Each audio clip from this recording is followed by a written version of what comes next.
ignoring the decline of men does not help anyone. Men and women need each other. One cannot exist without the other. That is elemental biology. It's also the reality that each one of us has lived with our parents and siblings and friends. When men fail, all of us suffer. How did this happen? How can we fix it? We hope that this series, each Wednesday this month, answers those questions. Jordan Peterson is a professor at the University of Toronto. He's written a lot about the decline of modern men. We spoke to him recently. Jordan Peterson, thanks for joining us. We've got a long list of statistics that paint a pretty clear picture that boys seem to be falling behind relative to girls in the United States. Why do you think that is? I think that that's partly a consequence of directed policy. So it's linked to the idea that there's something wrong with masculinity, and so that the expression of masculinity should be limited in all sorts of arbitrary ways. The fact that kids can't really play at schools anymore is a manifestation of that. The fact that male behavior is often diagnosed as attention deficit disordered, for example, is a manifestation of that.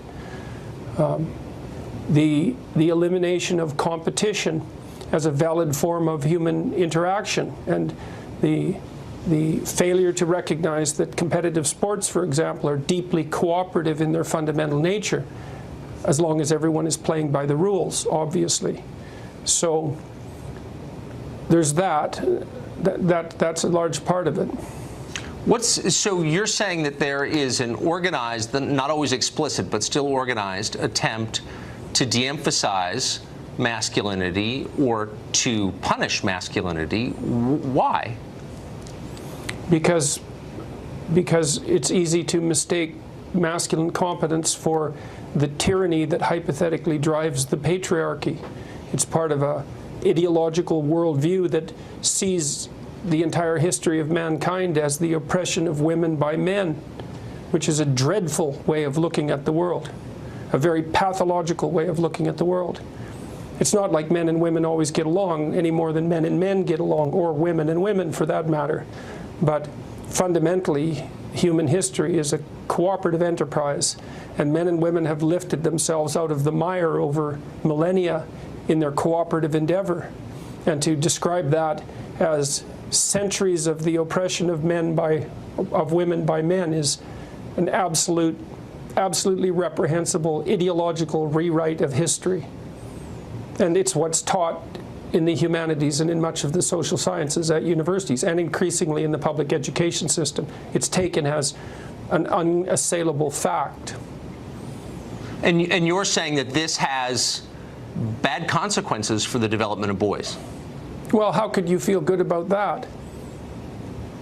I mean, if you're made out to be a potential manifestation of rape culture, if you're part of toxic masculinity, if your competitive drive is regarded as part of a tyrannical impulse, if the heritage to which you belong is regarded as an oppressive patriarchy, then how in the world are you going to step forward with confidence and shoulder that what would you call it, that burden? Why would you? Why wouldn't you just step aside and retreat, which is exactly what's happening? But if men are so aggressive and bent on domination, on establishing a patriarchy, why have they stepped back and allowed this to happen? Yeah, well, I guess that's a good question, isn't it? I don't know the answer to that. I don't know if they are precisely allowing it to happen. It's very insidious, the ideological movement that's driving this, part of the radical left.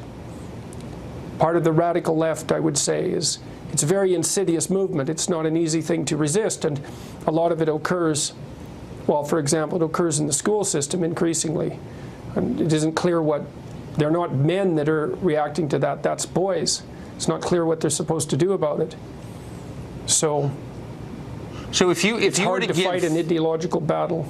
It is hard. And finally, if you were to give parents of boys one piece of advice for how, in their small way, they can fight against this trend for the sake of their own boys, what would it be? Well, I would say, first of all, encourage them and I mean that most deeply, is that to encourage someone is to instill courage in them, to support their courage. And that doesn't mean protect them from what's dangerous. It means teach them how to be competent and teach them that they can rely on themselves to prevail even in the darkest of circumstances. That's part of it. Yes. I would say as well, more specifically, and this is specific advice for parents, if you have your children in a school and they talk about equity, and there's a class and they talk about equity, diversity, inclusivity, white privilege, systemic racism, any of that, you take your children out of the class. They're not being educated, they're being indoctrinated. And there's absolutely no excuse for it. I agree with that completely. You might run out of schools pretty quickly, though, here in this country. That would be just fine. The sooner the better. Jordan Peterson, it's hard to express my gratitude to you for telling the truth as you do. Thank you very much for that. My pleasure. Part 2 of our series is